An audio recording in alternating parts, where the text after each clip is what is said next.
Meus amados, a paz do Senhor. Eu quero meditar com você uma palavra baseada em Provérbios, capítulo 24, e o verso 11, que diz assim: livra os que estão destinados à morte, e salva os que são levados à matança, se o podes retirar. Esse provérbio, ele é confrontador, porque ele nos leva a refletir sobre a missão que recebemos de Deus, o chamado, o porquê podemos dizer que somos igreja. Não somos igreja só para ocupar banco, só para estarmos bem vestidos. Somos igreja para proclamarmos o Evangelho do nosso Senhor Jesus Cristo, porque a maior missão da igreja é proclamar o Evangelho, é ganhar as almas para Cristo. Paulo entendia muito bem desse assunto quando ele escreveu a sua carta aos 1 Coríntios, no capítulo de número 9, o verso 16, ele disse: pois sobre mim pesa esta obrigação, e ai de mim se não pregar o Evangelho. Perceba que o apóstolo Paulo levava tão a sério que ele chegou a dizer: ai de mim se não pregar o Evangelho. Não pregar o Evangelho é pecado. Omitir o Evangelho é pecado. Eu sempre digo que a verdade, ela tem dois lados. A verdade, quando ela é proclamada, coisas extraordinárias acontecem.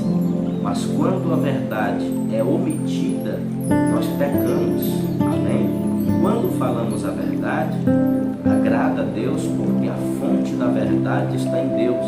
Mas quando omitimos a verdade, acabamos mentindo, e a mentira é pecado, e a Bíblia diz que nem o mentiroso entrará no reino de Deus. Salomão aqui, ele está dizendo: livra os que estão sendo levados para a morte, salva aqueles que estão sendo conduzidos para a destruição.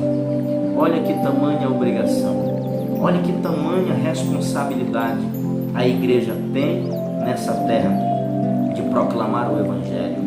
Eu lembrei-me agora de David Braid, quando ele disse a famosa frase: se eu tivesse 100 almas, eu daria todas por Cristo. Se eu tivesse 100 vidas, eu daria todas por Cristo. Aleluia! Que convicção, que coisa maravilhosa, que responsabilidade ele tomou para si. Deixa eu lhe dizer uma coisa que vai mexer muito com você. O pensamento desse mundo é o seguinte: não se discute religião, não se discute futebol e não se discute política. O pensamento é esse: todos os caminhos levam a Deus. Cada um tem a sua preferência. Só que a grande realidade é que todos pecaram e destituídos estão da glória de Deus. Este pensamento está completamente errado. Que todos os caminhos levam a Deus não é bíblico, não há base alguma para acreditarmos nisso e nem de propagarmos tal mentira.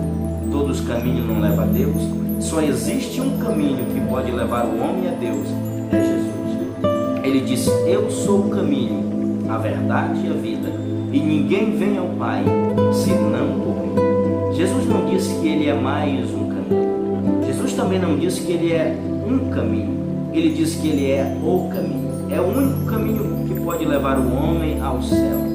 É por ele que importa que sejamos salvos. Eu quero chamar a sua atenção para essa tamanha responsabilidade. Nós estamos no apagar das luzes espirituais.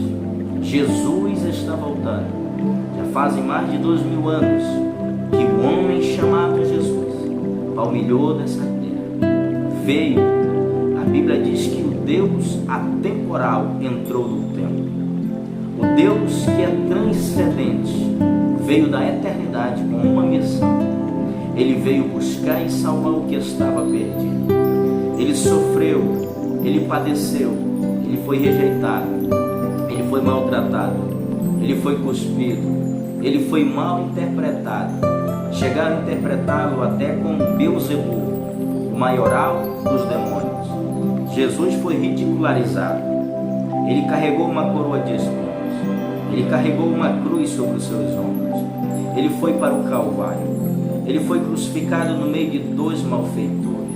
Ele foi condenado injustamente. Ele sofreu todo o nosso pecado. A Bíblia diz que Ele tomou sobre si todos os nossos pecados, todas as nossas mazelas, todas as nossas iniquidades. Ele tomou sobre si. E por nós Ele morreu.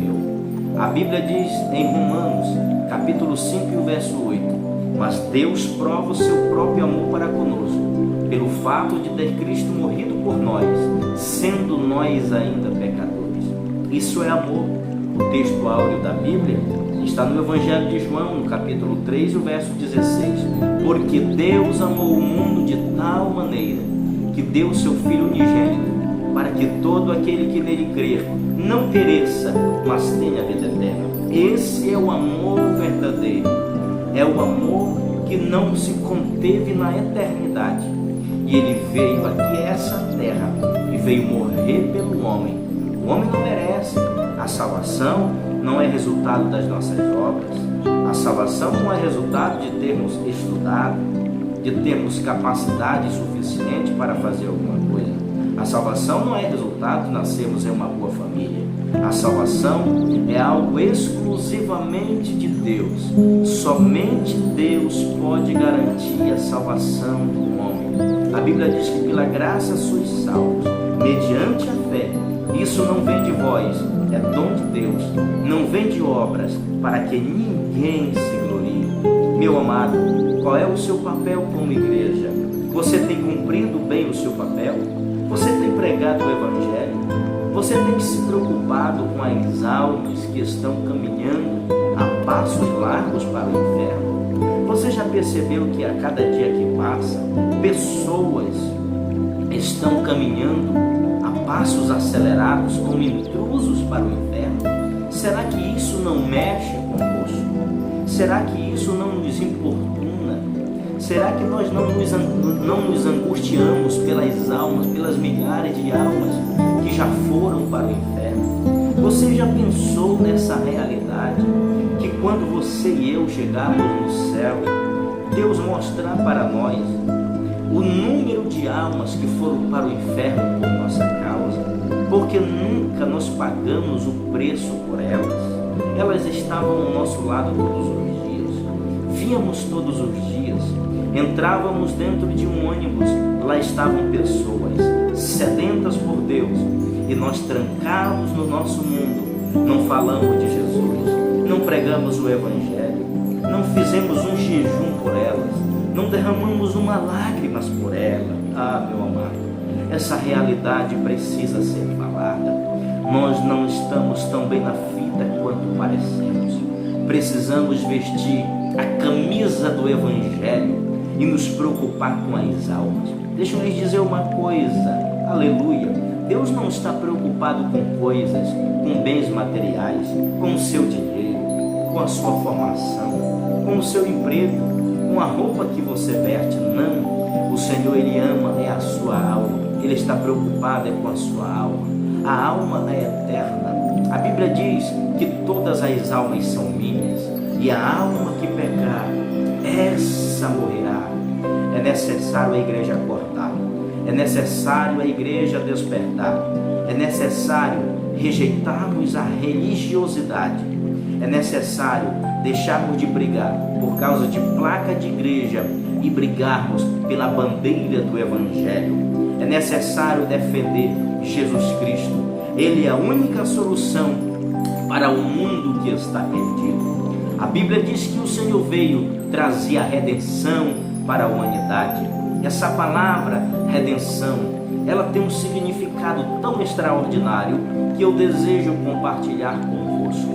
Esta palavra redenção, no grego, eu posso dizer que esta palavra é apolitrosis. Essa palavra tem 3 definições para redenção ou apolitrosis. A primeira definição para a redenção significa comprar no mercado de escravo. A segunda palavra que define esta palavra politrose é comprar e desamarrar do mercado de escravo. A terceira definição é remover do mercado de escravo. Foi exatamente isso que Jesus fez. Ele veio a esse mundo, ele veio nesse mercado de escravo. Sabe quem era que estava lá como escravo? Era eu, era você. E ele veio com o seu poder, com a sua morte, com o seu sangue, entrou nesse mercado de escravo e ele nos comprou desse mercado. Mas o suficiente não é só comprar. A Bíblia diz que ele nos desamarrou desse mercado de escravo. Nós estávamos acorrentados com as correntes infernais, éramos escravos do Satanás, mas o Senhor nos desamarrou. Mas não foi somente isso que ele fez. A Bíblia diz que ele nos removeu desse mercado de escravo. Ele disse: aí não é o seu lugar. E a Bíblia diz que ele nos libertou das trevas e nos transportou para o reino do Filho do seu amor. Era lá no império das trevas que nós nos encontrávamos, mas ele nos libertou e ele nos transportou para o reino do seu amor.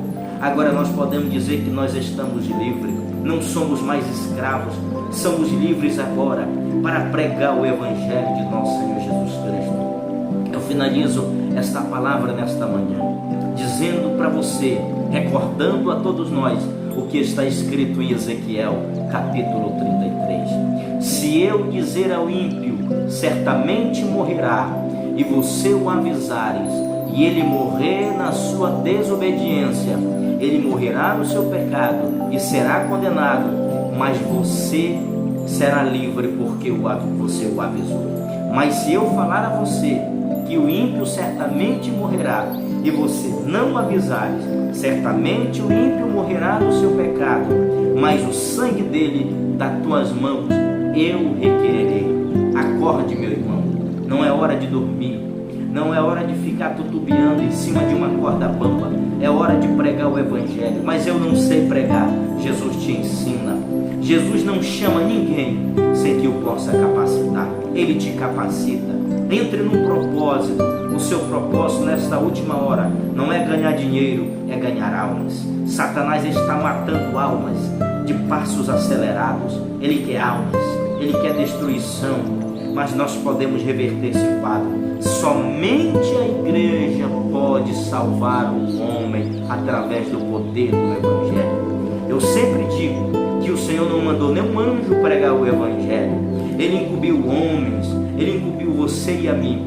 Mas se a igreja fracassar no seu papel, eu acredito que Deus não terá outra alternativa para salvar o mundo. A igreja é a mais extraordinária alternativa de Deus para alcançar as nações, para alcançar o mundo inteiro.